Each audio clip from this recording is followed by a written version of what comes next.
Reasonable Doubt, Season 3, Episode 8, in my opinion, was the worst episode of the season because it was so convoluted, so dizzy. And after I got done watching this episode, I felt mentally drained. I need clarity at this point. We only have 2 episodes left, and I need to know who killed Wendy. So let's talk about our suspect list today, guys. And also, I just want to give you a high-level recap of what happened in this episode. But before I get started, let me introduce myself. My name is Brandi, and I realize that you could be on any channel in the world, but you're right here with me, and I really do appreciate that. So please go ahead and like this video. It really does help the channel out, and I greatly appreciate it. And also subscribe to the channel if you do like watching TV show reviews and also movie reviews. So episode 8 opens up with us seeing Alex getting caught slipping. Alex is walking down the street looking at his phone, and then 2 masked men come up and they start effing him up. And then we see the back of his head hit the concrete, and we find out later on in the episode that Alice passed away from these injuries.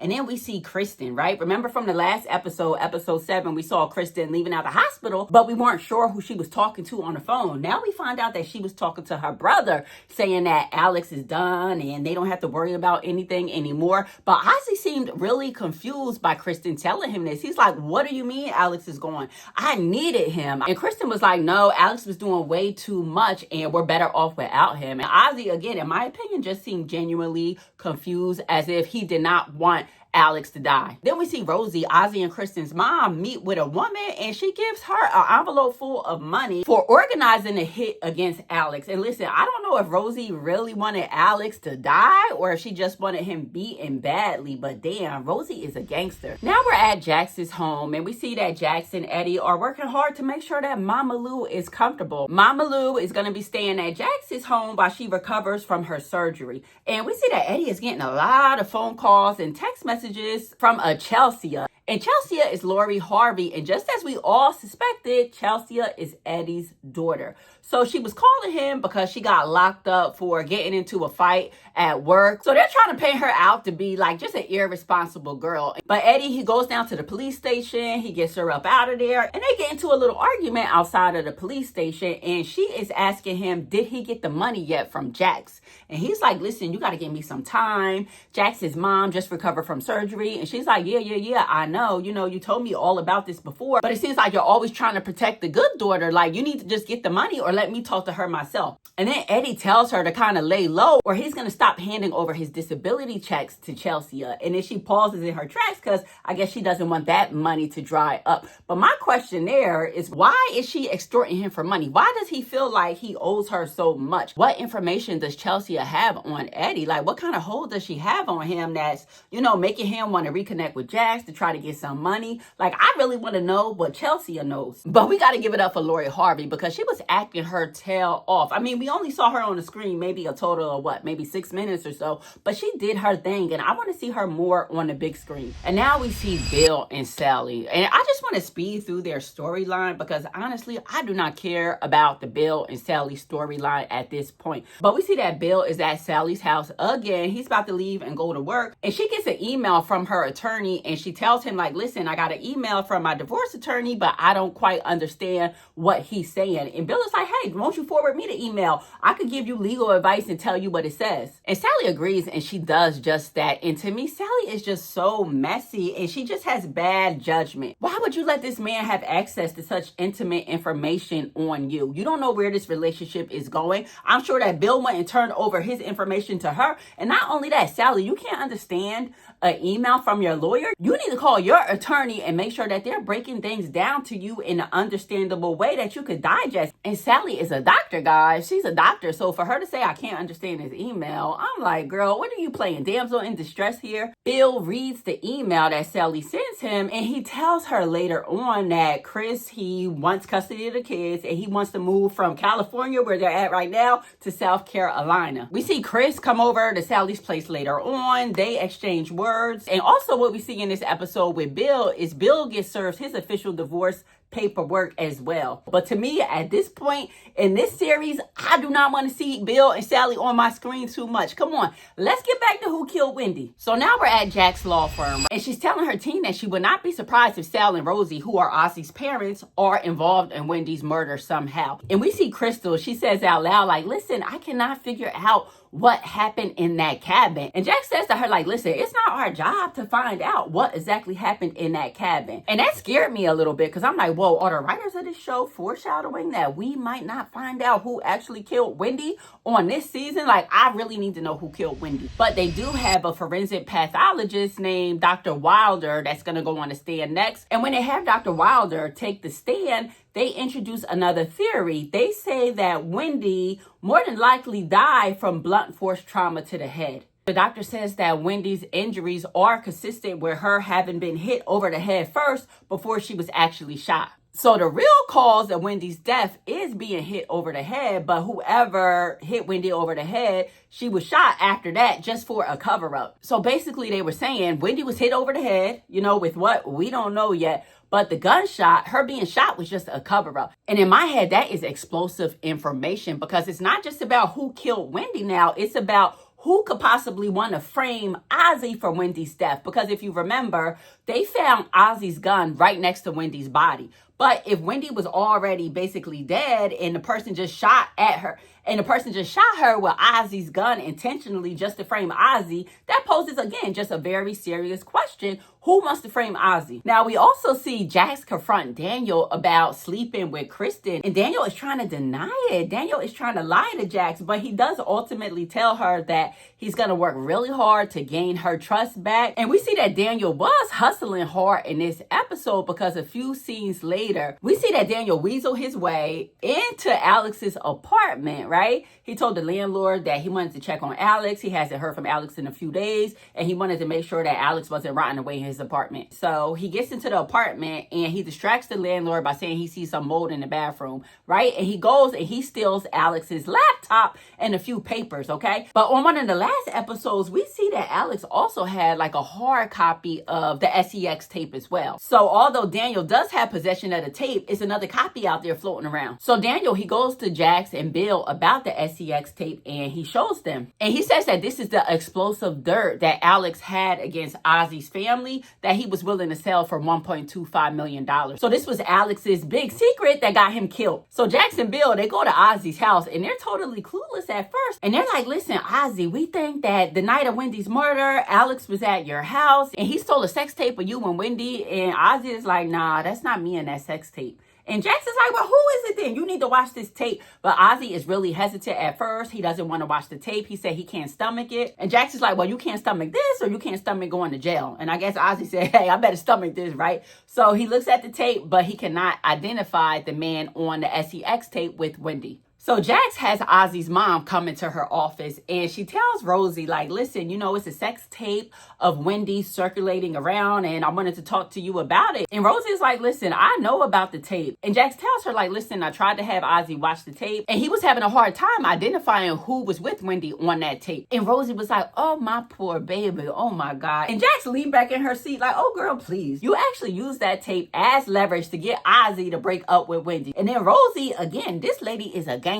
She basically said, listen, Jax, what did you call me here for? What do you need me to do? I'm willing to say anything for Ozzie. So basically, what's up? And I respect Rosie for that. I really did. So now we see Rosie, she's up on the witness stand and Jax is pressing her. And on the stand, the conversation of the SEX tape comes up and Rosie says that, listen, I found out about it. That's my husband on that SEX tape with Wendy, and everybody gasped. And you can see that Ozzie is having like an out-of-body experience again. And even all throughout this episode, we see Ozzie just having delusions and he's hallucinating and he's having flashbacks of Wendy being tied up. But anyway, Rosie says that it was her husband on the tape having SEX with Wendy. And she even goes on to say that her husband actually did leave out of the house on the night of Wendy's murder. And the prosecutor asked her, like, well, why did you lie? You said that everybody was home that night. Your daughter was home. Your husband was home. Now you're changing your story? Like, I don't believe you. You're just a scorned wife. Now we see Sal and Rosie arguing in the car. And Sal is was like, damn, how dare you? You're going to say that was me on the tape? Like, listen, you know I did leave the house that night, but you know that I was with my mistress, Vanessa. We find out that Sal has been having an affair for the past 9 years with his old assistant named Vanessa. And apparently Rosie, she cool with it. She gotta be. I mean, damn, at this point, Rosie was the side chick, not Vanessa. And Sal says to Rosie, like, damn, well, what's next? Are you going to take care of me the way you had Alex taken care of? And Rosie says, well, Alex must have mistake. I didn't mean for it to go that far. So maybe she didn't mean to have Alex killed. She just wanted him to get beat up real bad. Who knows?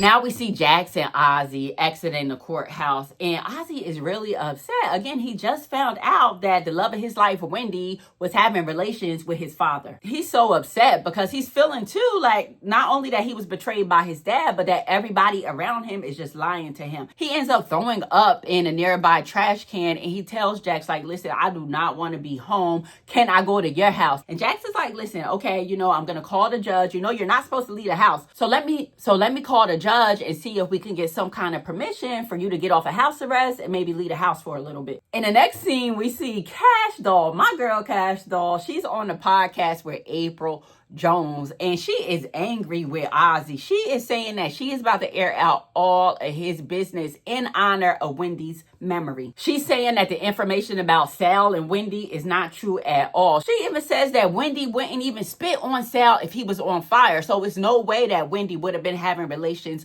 with Sal. And I'm just thinking, Nisha, aka Cash Doll, right? Nisha just want clout at this point, right? And we see later on in this episode, Ozzie calls her up and he's like, why are you lying on me? I got a lot of dirt on you too. Like, I know that you steal clothes from the sets of movies and TV shows and you sell it online as if it's new. And Nisha claps back at him. And Nisha says that Wendy told her about different directors and producers that Ozzie slept with in order to secure movie and TV show roles. But Ozzie clears her. He scares the hell out of her with this one line. He tells Nisha, listen, if you go live and say anything less than I'm the best nigga that you ever met, I'ma cut your fake ass out. I'ma stuff it down your throat and make you choke.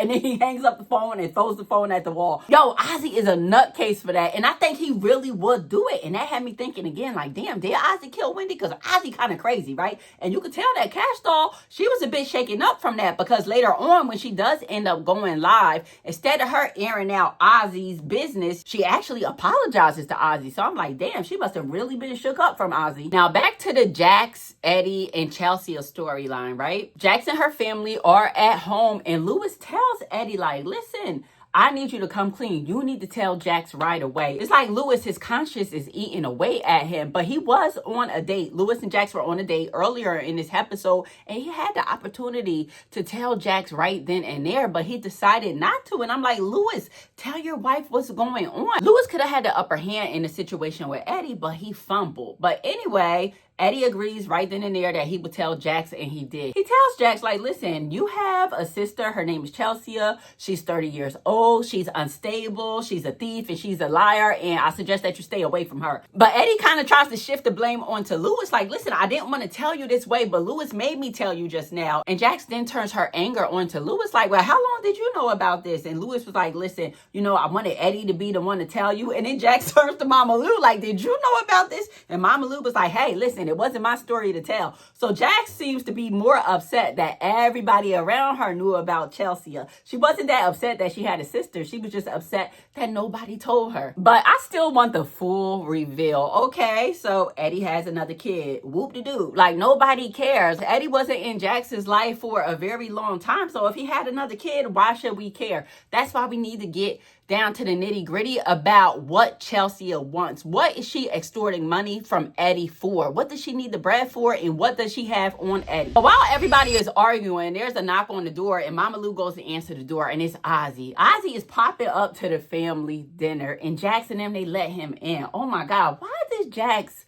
allow Ozzie into her home? He is a potential murderer. That is not safe. That is not cool. For Jax to be so tough, she's so soft in certain situations. But Ozzie, he sits down. He seems to be enjoying himself. And Eddie, he's dropping some jewels on Ozzie. I mean, he's trying to at least because Eddie, again, a recovering addict. and he's talking to Ozzie because he knows Ozzie has a drug problem as well. But then we see Ozzie, he excuses himself. He goes to the bathroom, and Mama Lou's prescription pills are in the bathroom. So we see when Ozzie is about to leave Jax's house, he confesses to Jax, and he pulls out like a napkin with about 4 or 5 pills on it. He's like, here.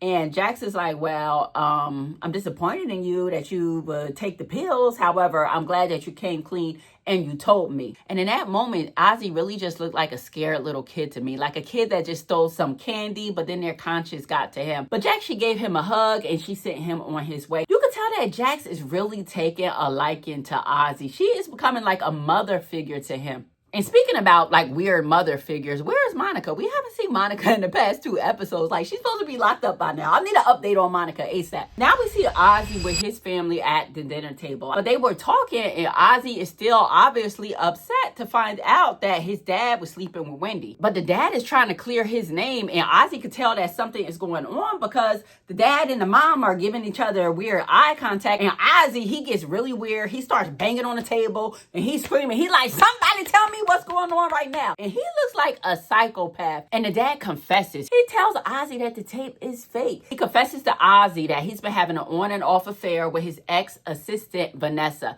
And that was actually Vanessa in the tape. But the mom hired Alex to doctor the tape and to Photoshop Wendy's face onto the body. I guess Alex had to change the voice as well. I mean, with AI nowadays, that won't be so hard to do. But we heard Wendy talking in that video too. But anyway, the video was a fake, and Ozzie is appalled. He's going to his mom like, damn, mom, you hate Wendy that much that you will alter a SEX tape and make me think that my dad was sleeping with her? And Rosie, she's not really answering no questions. You know, that's not her thing. And Kristen is visibly upset too, because Kristen really seems like she had no idea about the fake SEX tape. And Rosie is taking zero accountability. So I guess now she thinks that Ozzie is turning on her too. So we see at the end of this episode that Rosie, she calls up Jax and she says like, listen, I think Ozzie killed Wendy.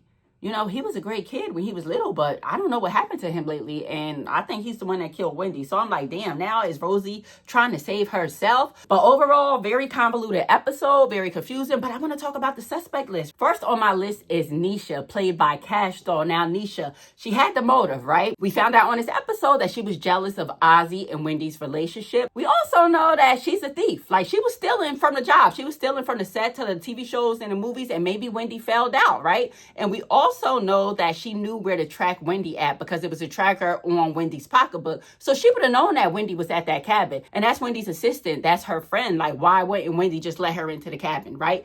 But anyway, think about it, right? Nisha could have got into an argument with Wendy over stealing the clothes, right? Nisha could have bombed her in the head, you know, blunt force trauma to the head, like the forensic pathologist said. And maybe, you know, maybe she just had to finish the job. Maybe she grabbed Ozzie's gun in the cabin just to frame Ozzie to make it look like it was him, right?